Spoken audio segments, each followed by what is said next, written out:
Nobody expected Linda McMahon to win this debate. She wasn't a career politician, nor an academic with a long list of published research papers. She was a businesswoman, a leader, a fighter, but to the faculty members at Grantford University, she was an outsider who had no place shaping education policy. And tonight, they were going to let her know exactly how they felt. The auditorium was packed. Rows of students, professors, and faculty members filled the seats, all waiting for the moment they expected would be a complete embarrassment for McMahon. They weren't here to learn. They were here to watch her fail. And at the center of it all, standing at the podium with an air of academic superiority, was Dr. Stephen Adler, a tenured professor of education policy, a well-known critic of conservative education reforms, and the man determined to expose Linda McMahon as a fraud. From the moment McMahon stepped onto the stage, she felt the weight of hostility in the room. She had been here before, not in a university debate, but in rooms filled with people who underestimated her. People who saw her as nothing more than Vince McMahon's wife or the wrestling CEO. People who didn't know that she had built an empire from the ground up. She took her seat on the stage, adjusting the microphone in front of her as the moderator introduced her. The applause was polite but minimal.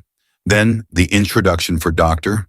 Adler, thunderous claps, a few cheers, students in the front row leaning forward, eyes gleaming, waiting for the show to begin. Adler smiled, basking in the reception. He adjusted his glasses and turned toward McMahon, his expression carefully measured. "I have to say, Mrs. McMahon," he began, his voice smooth, rehearsed, "when I heard you were going to be leading education policy, I thought it was a joke." The audience laughed.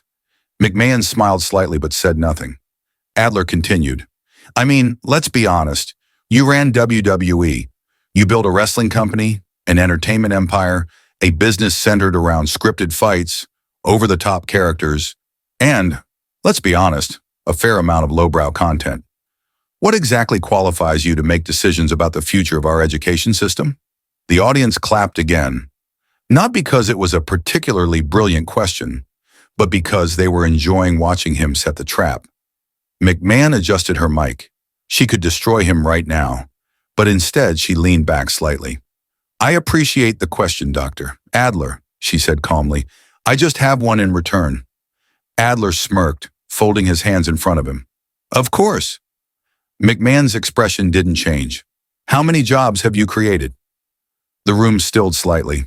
Adler blinked, caught off guard by the directness of the question. "Excuse me?" "How many jobs?" McMahon repeated. "You asked me about my qualifications, so I'm asking about yours. How many jobs have you personally created? How many people have you employed? How many families have relied on a paycheck because of a system you built?" Adler shifted slightly in his chair. "Well, I'm an educator, Mrs. McMahon. My role is to study education, to train future teachers, to..." McMahon nodded, her voice calm but pointed. "So, none." A few murmurs rippled through the audience. Adler's smile faltered for a split second. "That's not..." McMahon continued before he could regain control. "You see, Dr. Adler, I didn't just run a wrestling company. I ran a business that provided thousands of jobs. Wrestlers, production crews, marketing teams, accountants, writers, trainers, office staff, real people with real families. And do you know what I learned from that?" Adler stayed silent. McMahon's eyes swept the room, making sure she had their attention. "I learned that the most important thing we can do for young people isn't just to lecture them about theories in a classroom.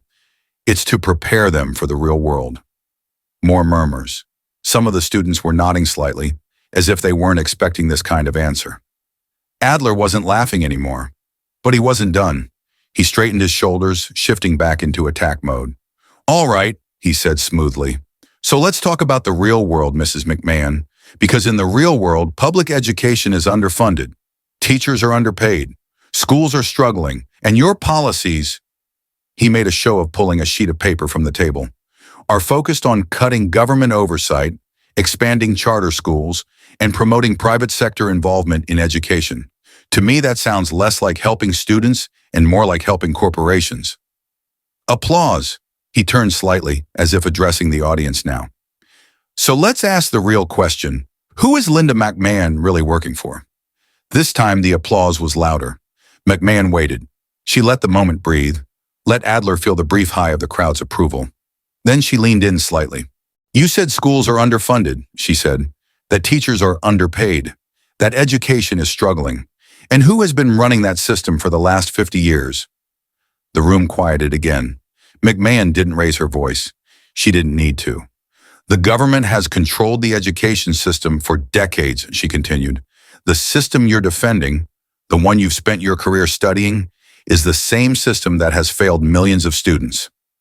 Some heads turned. Some students shifted uncomfortably in their seats. McMahon's gaze locked onto Adler.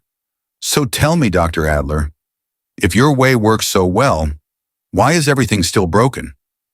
Adler's lips parted slightly. He had not expected this. McMahon didn't let up.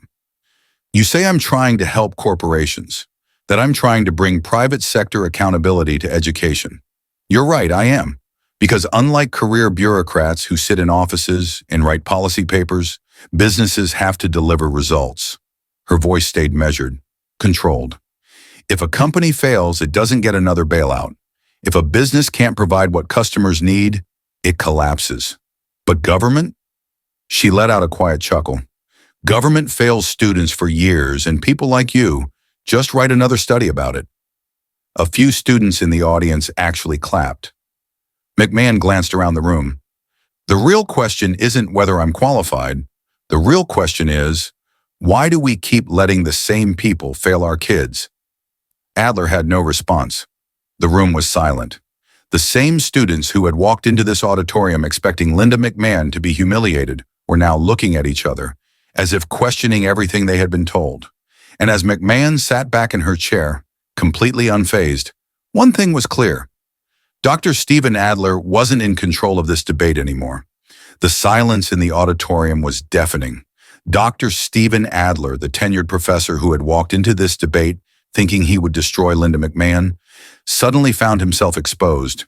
He had expected the usual political deflections, rehearsed talking points, maybe even an emotional appeal. Instead, he was looking at a woman who had just flipped the entire debate on him. His fingers clenched slightly around the edges of his note cards, his carefully planned jabs and gotcha questions useless now.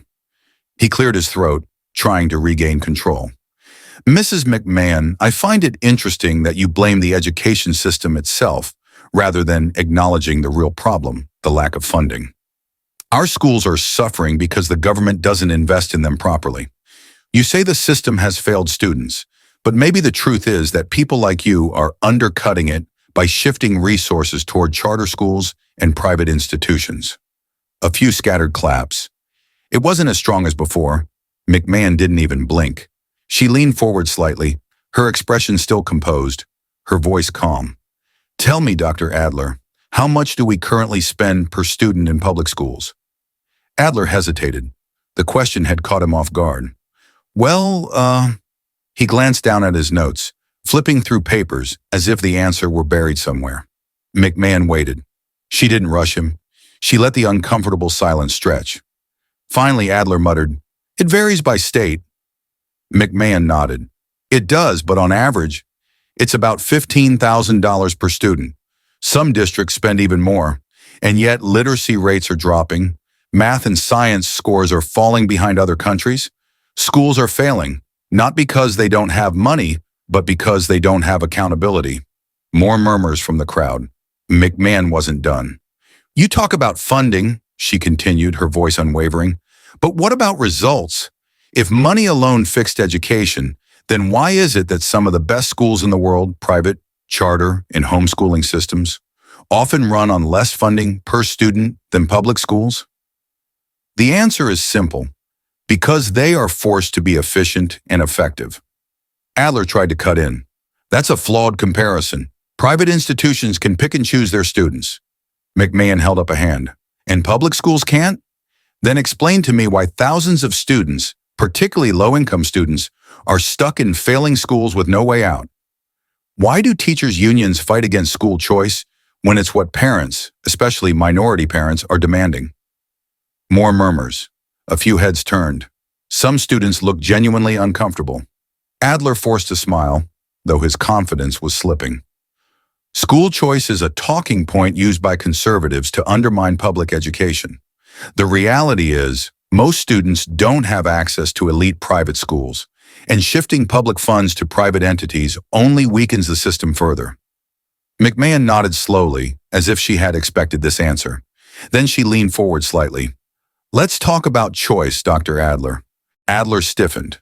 McMahon looked out into the audience, making sure every student was paying attention. "Let me ask you something. If you had children and the school in your district was failing them, would you want the right to send them somewhere else? Would you want to have options?" Adler hesitated. "Well, It's a simple question." McMahon's voice was gentle but unyielding. If your child was stuck in a failing school, where violence was common, where test scores were abysmal, where teachers weren't even showing up on some days, would you want the choice to move them to a better school? Adler's jaw tightened. "Of course," he muttered. McMahon smiled just slightly. "Then why don't poor families deserve the same choice?" A ripple of reactions spread through the audience. Some students froze. Others looked at each other, realizing what had just happened. Adler looked trapped. McMahon's voice was steady, measured.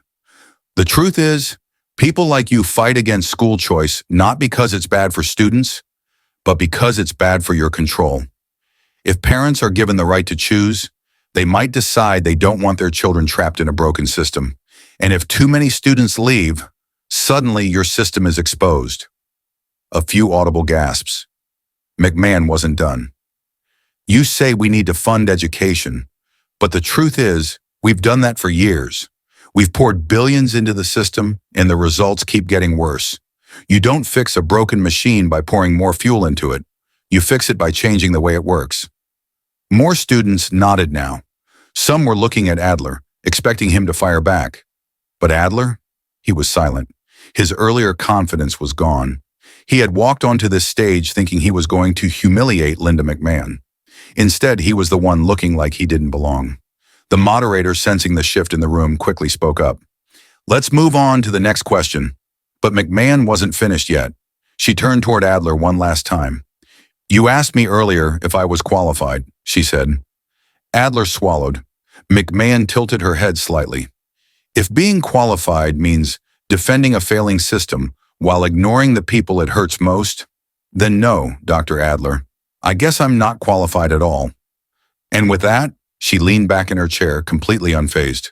The room was dead silent. Then, applause. It started slow, hesitant, but then it grew. A group of students near the front stood up, clapping. More followed.